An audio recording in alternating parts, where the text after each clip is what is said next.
Bienvenido nuevamente a tu podcast, Letras que Edifican. Espero que hasta el día de hoy todo lo que hemos estado leyendo acerca de los libros haya sido de bendición a tu vida.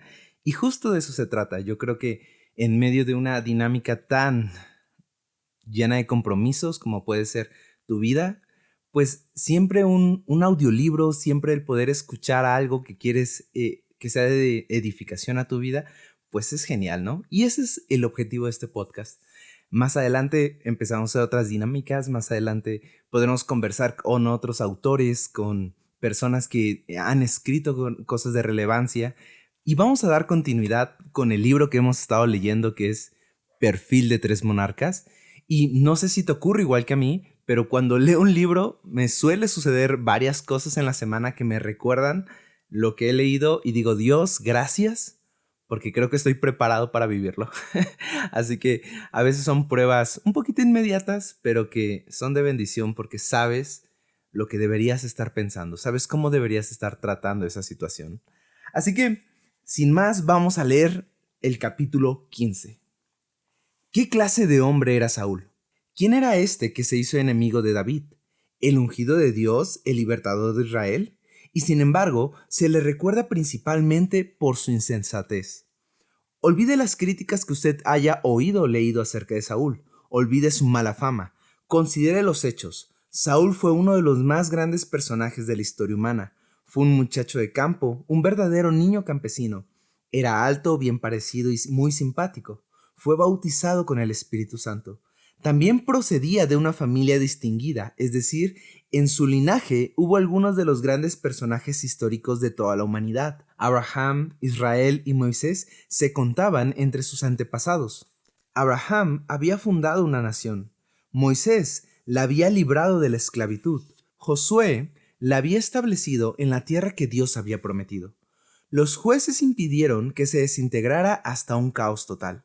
Entonces apareció Saúl. Él tomó este pueblo y lo integró en un reino unido. Saúl unió un pueblo y estableció un reino. Pocos hombres han hecho esto. Formó un ejército de la nada, ganó batallas por el poder de Dios, derrotó al enemigo una y otra vez, como pocos hombres lo han hecho. Recuerde eso, y recuerde también que este hombre fue bautizado en el Espíritu. Además, fue profeta. El Espíritu de Dios vino sobre él en poder y autoridad. Dijo e hizo cosas inauditas y todo por el poder del Espíritu que reposaba sobre él. Él fue todo lo que los hombres de hoy anhelan ser, capacitados por el Espíritu Santo para hacer lo imposible, para Dios. Un líder escogido por Dios con el poder de Dios. A Saúl se le dio la autoridad de Dios. Era el ungido del Señor y Dios lo trataba como tal. A Saúl también lo consumía la envidia y fue capaz de asesinar y estuvo dispuesto a vivir en las tinieblas espirituales. ¿Hay alguna moraleja en estas contradicciones? Sí. Hay una enseñanza que hará astillas muchos de tus conceptos acerca del poder, acerca de los grandes hombres bajo la unción de Dios y acerca de Dios mismo. Cada año hay más hombres que oran por el poder de Dios. Esas oraciones parecen poderosas, sinceras y devotas, sin móviles ocultos. Sin embargo, escondidos bajo tal oración y fervor está la ambición, la ansia por el renombre y el deseo por ser considerado un gigante espiritual. El hombre que ora de tal modo tal vez ni siquiera lo sepa, pero esos motivos y deseos secretos están en su corazón y en el corazón de usted. Al mismo tiempo que los hombres hacen tales peticiones, sienten un vacío interior. Hay poco crecimiento espiritual interno. La oración por el poder es el camino corto y rápido, el desvío hacia el crecimiento espiritual interno. Hay una enorme diferencia entre la vestidura exterior del poder del Espíritu y la plenitud interior de la vida del Espíritu. En la primera, a pesar del poder, el hombre secreto del corazón puede permanecer inalterado. En la segunda, se trata con el monstruo. Algo muy interesante acerca de Dios es que Él oye todas esas peticiones de poder que le presentan los jóvenes fervorosos en cada generación y las responde. Muy a menudo Él concede esas peticiones de poder y autoridad. Algunas veces, al responderlas, les dice que sí a algunos vasos muy indignos. ¿Les da Dios el poder a los hombres indignos? ¿Su poder? aun cuando sean por dentro un monstruo de huesos secos? ¿Por qué hace Dios tal cosa? La respuesta es a la vez sencilla y aterradora. Algunas veces, Él entrega a vasos indignos una porción mayor de poder a fin de que éste revele con el tiempo para que todos vean la verdadera condición de la desnudez interior que hay dentro de esos hombres. Por consiguiente, reconsidere el asunto cuando oiga al mercader del poder. Recuerde, Dios a veces da el poder a los hombres por razones incomprensibles. Un hombre puede estar viviendo en el pecado más indecoroso y el don exterior estar obrando perfectamente en él. Los dones de Dios, una vez que se dan, no pueden ser revocados, incluso en la presencia del pecado. Además, algunos hombres viviendo tales vidas son los ungidos del Señor. Ante los ojos del Señor, Saúl fue una prueba viviente de esta realidad. Los dones no pueden ser revocados. Aterrador, ¿no es cierto? Si usted es un joven y nunca ha visto semejantes cosas, puede estar seguro de que en los próximos 40 años las verá. Hombres sumamente talentosos y muy poderosos, considerados los líderes en el reino de Dios, cometiendo actos repugnantes y malvados. ¿Qué necesita este mundo? ¿Hombres talentosos exteriormente capacitados u hombres quebrantados de corazón interiormente transformados? No olvide que algunos de los hombres a quienes se les ha dado el verdadero poder de Dios han reunido ejércitos, han derrotado al enemigo y han puesto de manifiesto las poderosas obras de Dios. Han predicado y profetizado con autoridad y elocuencia sin par, y han arrojado lanzas, y han odiado a otros hombres, y han atacado al prójimo, y han conspirado para asesinar, han profetizado desnudos y hasta han consultado a las brujas. Uf. Capítulo 16. Todavía usted no ha respondido a mi pregunta. Pienso que el hombre bajo cuya autoridad estoy es un rey Saúl. ¿Cómo puedo saberlo con certeza? No se nos concede el privilegio de saberlo. Y recuerde, a menudo, aún los Saúles son los ungidos del Señor. Es que siempre habrá hombres, donde quiera, en todas las épocas y en todos los grupos, que se pondrán de pie para decirle: ese hombre es rey según el orden del rey Saúl, mientras otros, con la misma seguridad, se levantarán a afirmar: no, es el ungido del Señor según el orden del rey David. Ningún hombre puede saber realmente cuál de los dos tiene razón.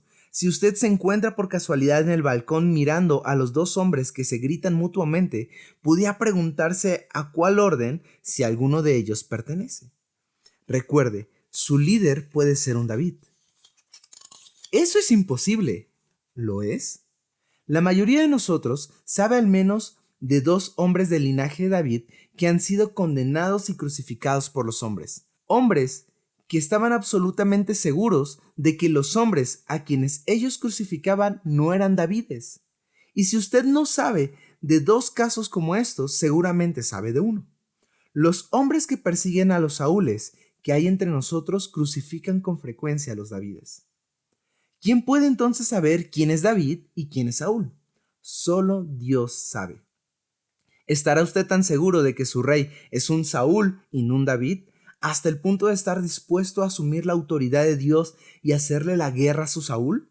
Si es así, demos gracias a Dios porque usted no vivió en los tiempos en los que estaba de moda el Gólgota. Entonces, ¿qué puede hacer usted? Muy poco, tal vez nada. Sin embargo, el paso del tiempo y la conducta de su líder mientras el tiempo pasa revela mucho acerca de su líder. Y el paso del tiempo y la manera en que usted reaccione ante ese líder, sea un David o un Saúl, revela mucho acerca de usted. Capítulo 17. 2 generaciones después del reinado de Saúl, un joven entusiasta se alistó en las filas del ejército de Israel bajo la autoridad de un nuevo rey, el nieto de David. Pronto supo de las historias de los hombres valientes de David.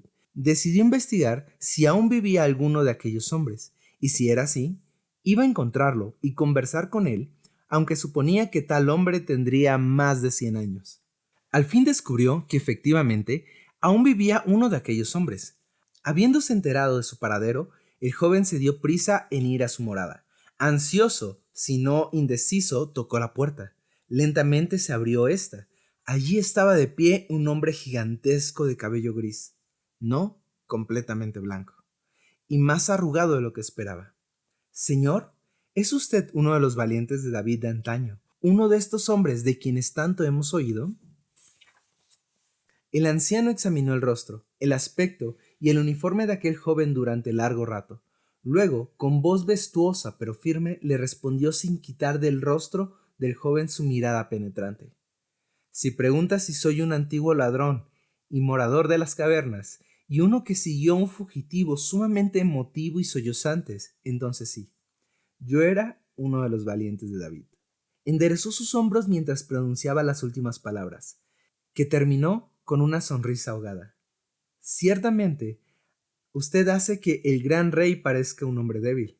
¿No fue acaso el más grande de nuestros gobernantes? No fue débil, dijo el anciano. Después, juzgando los motivos que trajeron ante su puerta al joven impaciente, le respondió sabiamente en voz baja: ni fue un gran líder. Entonces, ¿qué fue, buen señor? Porque he venido a aprender acerca de los métodos del gran rey y sus valientes. ¿En qué consistió la grandeza de David? Veo que tienes las ambiciones características de la juventud, dijo el viejo guerrero. Tengo la impresión de que sueñas con ser un conductor de hombres algún día. Hizo una pausa y luego continuó reflexivamente. Sí, te contaré de la grandeza de mi rey, pero pudieran sorprenderte mis palabras. Los ojos del anciano se llenaban de lágrimas a medida que pensaba primero en David y luego en el necio rey que había sido recientemente coronado. Te contaré de mi rey y su grandeza. Mi rey nunca me amenazó como amenaza el tuyo. Tu nuevo rey ha comenzado su reinado con leyes, preceptos, regulaciones y miedo. El más vívido recuerdo que tengo de mi rey cuando vivimos en las cavernas es que su vida fue una vida de sumisión. Sí, David me mostró la sumisión, no la autoridad. Me enseñó no los métodos inconsecuentes de los preceptos y las leyes, sino el arte de la paciencia. Eso es lo que cambió mi vida. La rigidez legal no es otra cosa que la manera en que un líder evita el dolor. Los preceptos fueron ideados por los ancianos a fin de poder irse a acostar temprano. Los hombres que insisten en la autoridad solo prueban que no tienen ninguna, y los reyes que pronuncian discursos acerca de la sumisión solo revelan el doble temor de su corazón. No están seguros de que son realmente verdaderos líderes ordenados por Dios y viven en el miedo mortal de una rebelión de sus súbditos. Mi rey no hablaba de someterse a él, no temía ninguna rebelión. ¿Por qué? Porque no le importaba si lo destronaban. David me enseñó a perder, no a ganar, a dar, no a quitar. Me demostró que es más cómodo ser seguidor que ser el líder. No nos repartía el sufrimiento, sino que nos protegía de él. Me enseñó que la autoridad no pone resistencia a la rebelión, sobre todo cuando esa rebelión no es más peligrosa que la inmadurez o tal vez la insensatez. El anciano estaba obviamente recordando algunos incidentes muy tensos y tal vez chistosos de las cuevas. No, dijo con un tono elocuente en su voz. La autoridad de Dios no teme a quienes la desafían, ni se defiende ni le importa un ápice si ha de ser destronada. Esa fue la grandeza del gran rey, o mejor dicho, del verdadero rey. El anciano comenzó a retirarse. El enfado y la realeza se manifestaron en su porte cuando se volvía. Luego miró una vez más al joven mientras descargaba de manera vehemente su andada final.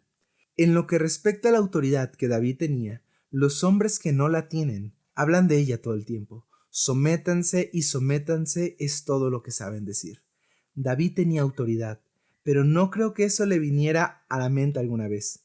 Éramos 600 inútiles con un líder que lloraba mucho. Eso es lo que éramos. Esas fueron las últimas palabras que escuchó el joven soldado del viejo guerrero. Se escabulló y salió a la calle mientras se preguntaba si sería feliz de nuevo, presentando servicios bajo la autoridad de Roboam. Capítulo 18. ¿Considera usted que al llegar al final de nuestro estudio acerca de Saúl y David se le ha prestado una gran ayuda? ¿Ahora está seguro de que el hombre bajo cuyas órdenes está no sea un verdadero hombre de Dios? ¿O si lo es, en el mejor de los casos, solo sea un Saúl?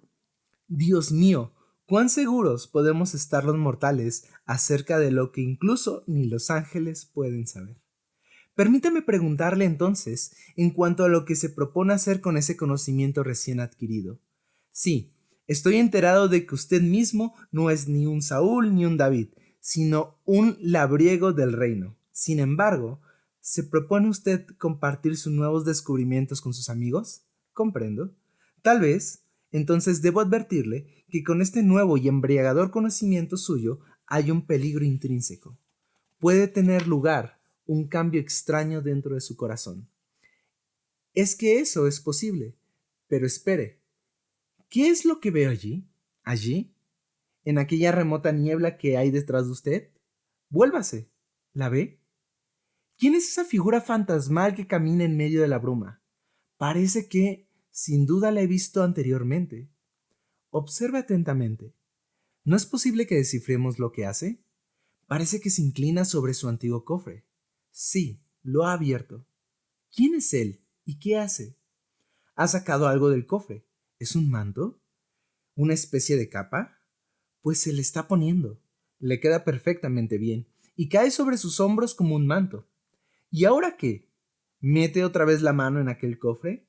Sé que he visto a esa persona antes en alguna parte. ¿Qué es lo que saca esta vez? ¿Un escudo? No, un escudo de armas. Sí, un escudo de armas de alguna orden de mucho tiempo olvidado. Lo toma y lo alza como si hiciera suya esa orden. ¿Quién es ese hombre? El porte, la postura, la manera de andar. He visto antes ese hombre, estoy seguro. Ah, ha salido de la niebla y ha entrado en la luz. Ahora lo vemos claramente. Ese rostro, ¿no es el suyo? Sí lo es. Es el rostro de usted. ¿Usted que puede distinguir tan sabiamente la presencia de un indigno Saúl? Vaya, mírese en ese espejo. Ese hombre es usted. Mire también el nombre sobre el escudo de armas. Contémplelo. Absalón II. Uf, maravillosa indirecta del autor. Capítulo 19. Mira, aquí viene David. Sonrisas burlonas, algunas risitas entrecortadas y alguna risa débil. Mira, nada menos que David. Otra vez las vivas sonrisas irónicas, un ademán y una silenciosa diversión. ¿Ese no es David?, le dijo un jovencito a su tutor mientras ambos caminaban por la orilla de la calle. ¿Por qué dices eso? Ese hombre no es David. Es cierto, niño. No es David, es Absalón, el que sale por la puerta. ¿Por qué lo llaman David?, preguntó el muchacho mientras volvía la cabeza para mirar sobre su hombro al donairoso joven que iba en el carro precedido por 50 hombres que corrían delante de él. Porque nos recuerda a David cuando era joven, y porque estábamos muy contentos de que un joven tan excelente tome algún día el lugar de David. También porque Absalón es mejor parecido que David. Quizás sea el hombre más hermoso de nuestra época. ¿Reinará Absalón dentro de poco? En todo caso, ¿qué edad tiene David? ¿Está a punto de morir? Claro que no, muchacho. Veamos, ¿cuántos años tiene David? Es probable que la misma edad de Saúl cuando terminó su reinado. ¿Cuántos años tiene Absalón? Casi la misma edad de David cuando Saúl trató violentamente de matarlo. David es de la edad de Saúl. Absalón es de la edad de David cuando se convirtió en rey. Reflexiona el muchacho. Caminaron en silencio por un rato, hasta que el muchacho, obviamente absorto en sus pensamientos, habló otra vez. Saúl fue muy severo con David, ¿no es así? Sí, muy severo. ¿Va a tratar el rey David a Absalón del mismo modo? ¿Será David severo con Absalón? El tutor se detuvo para considerar el asunto, pero el muchacho prosiguió. Si David trata con crueldad a Absalón, ¿se portará Absalón con tanta misericordia como David se portó con Saúl? Niño, el futuro nos los dirá sin duda. Oh, haces preguntas formidables. Si cuando crezcas puedes dar respuesta así como ahora puedes formular preguntas, serás sin duda conocido como el hombre más sabio de la tierra. Los dos se volvieron y entraron por las puertas del palacio. Spoiler. Capítulo número 20. Animaba el corazón el conocer a un hombre que veía las cosas con tanta claridad. Era perspicaz. Sí, ese era el adjetivo que mejor lo describía. perspicaz. Podía adentrarse en lo profundo de cualquier problema. Los hombres se sentían seguros solo por el hecho de estar en su compañía. Incluso anhelaban pasar tiempo con él. Al hablar con este hombre, se daban cuenta de que ellos mismos eran más sabios de lo que habían pensado. Tal descubrimiento los hacía sentirse bien. A medida que debatían problema tras problema y solución tras solución, los hombres comenzaban a desear con ansia el día en que este hombre fuera su caudillo. Él pudiera rectificar tantas injusticias. Él les confería una sensación de esperanza. Pero este hombre perspicaz e imponente nunca apresuraría deliberadamente el día de su propio reinado. De eso estaban seguros. Era demasiado humilde y demasiado respetuoso del actual gobernante. Los que estaban cerca de él comenzaron a sentirse un poco frustrados por el hecho de que tuvieran que seguir esperando por tiempos mejores, cuando al fin reinara este hombre. Cuanto más conversaban con él, tanto más comprendían que habían cosas fuera de lugar en el reino.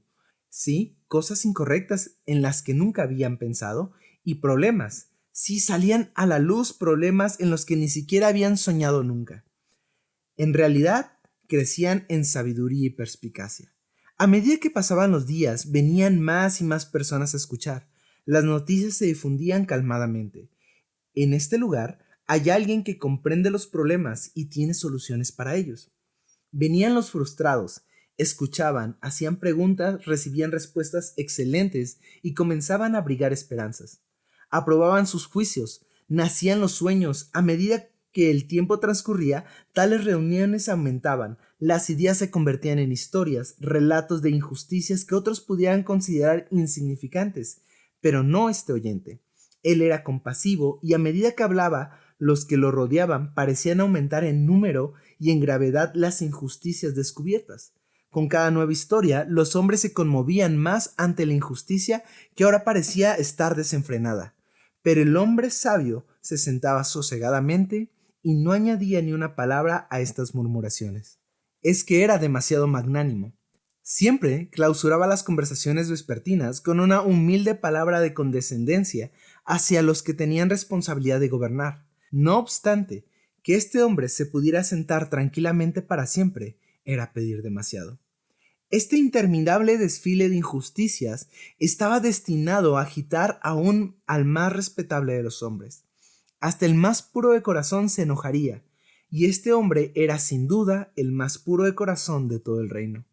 Un hombre tan compasivo no podía tolerar tantos sufrimientos, ni permanecer silencioso para siempre.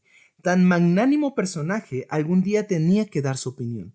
Por último, los seguidores que él juró que no tenían casi palidecieron. Sus críticas en cuanto a las fechorías del reino no solo crecían, sino que abundaban. Todos querían hacer algo acerca de estas interminables injusticias. Parecía que al fin un joven príncipe consentiría Parecía que al fin el joven príncipe consentiría en la acción. Al principio fue solo una palabra, más tarde una oración. Saltó el corazón de aquellos hombres. El júbilo reinó. Al fin la nobleza se levantaba para tomar medidas. Pero no fue así.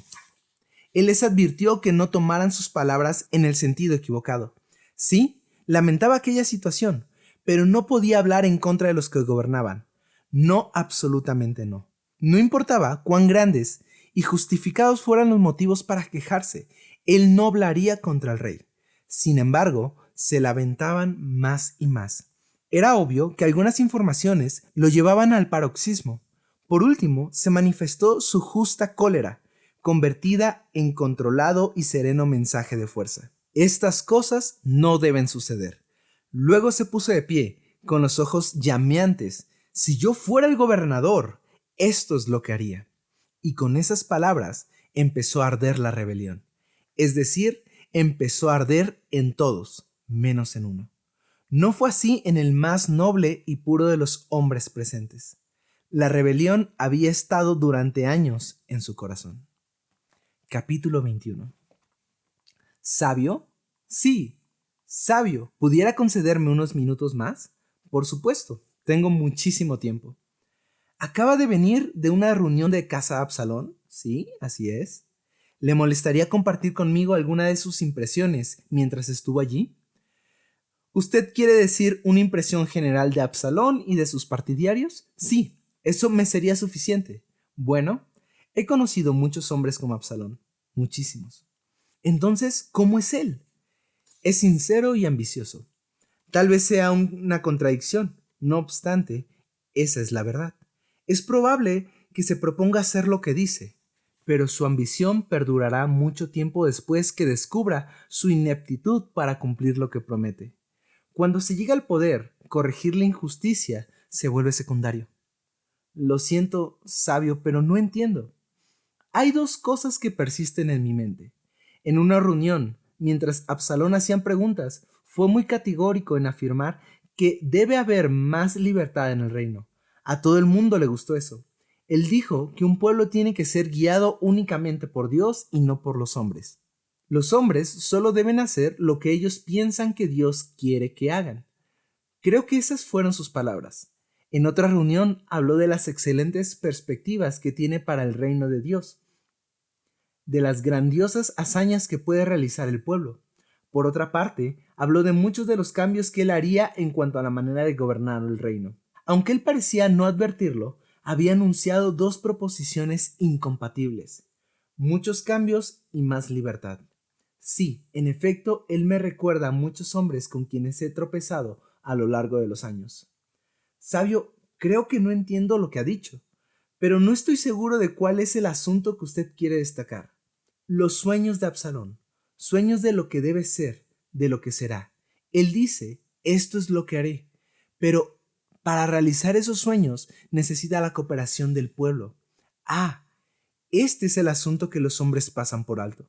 Tales sueños se apoyan totalmente de la premisa de que el pueblo de Dios estará con el nuevo caudillo y que todos verán las cosas como el líder las ve.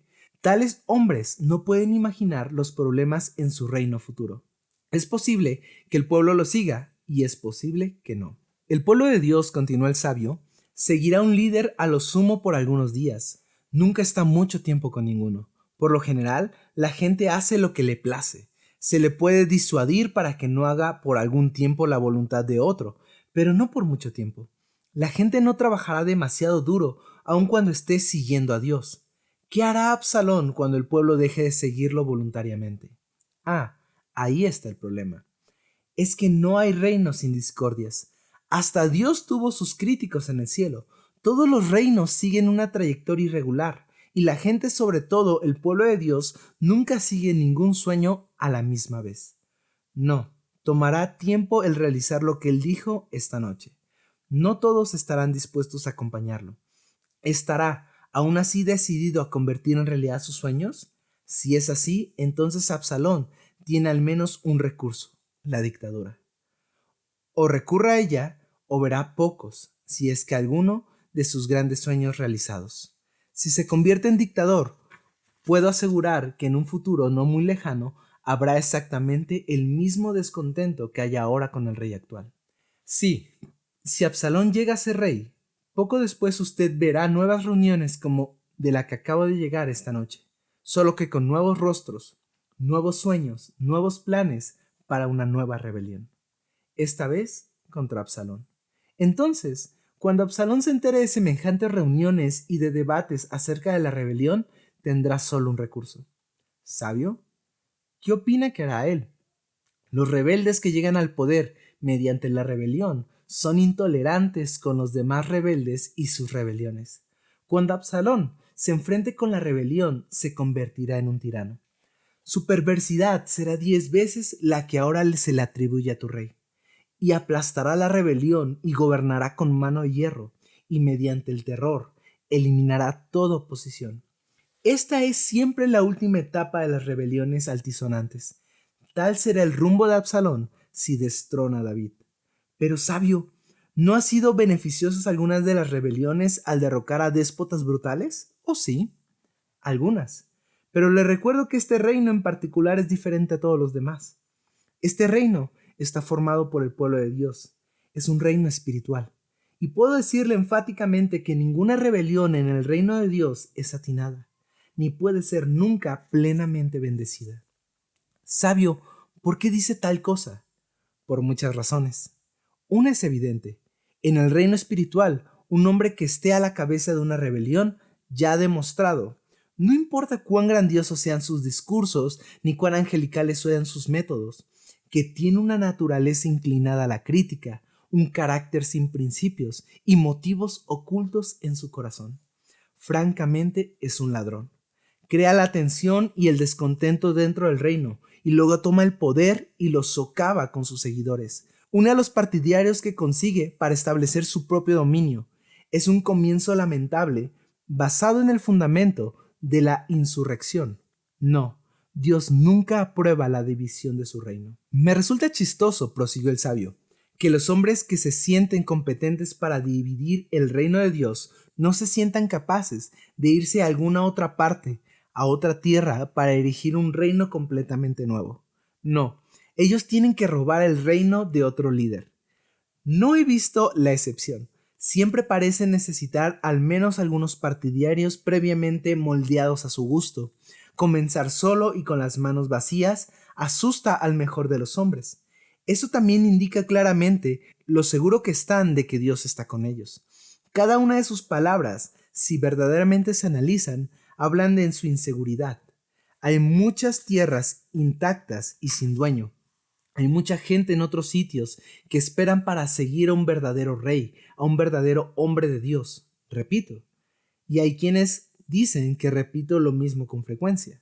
¿Por qué los aspirantes a reyes y profetas no se marchan silenciosos y solo encuentran a otra gente en otro sitio y allí erigen el reino que imaginan? Los hombres que dirigen las rebeliones en el mundo espiritual son hombres indignos. No hay excepciones. Y ahora debo irme. Tengo que unirme al desfile que pasa. Dígame, sabio, ¿cómo se llama usted? Mi nombre, soy la historia. Y yo creo que para este punto el autor nos abre un poco su corazón de lo que él ha visto también dentro de las iglesias, dentro de los ministerios. Y tal vez tú ya lo has visto como un ejemplo cercano, pero me gusta porque él es directo. En realidad esto es un reino diferente, no es como el mundo.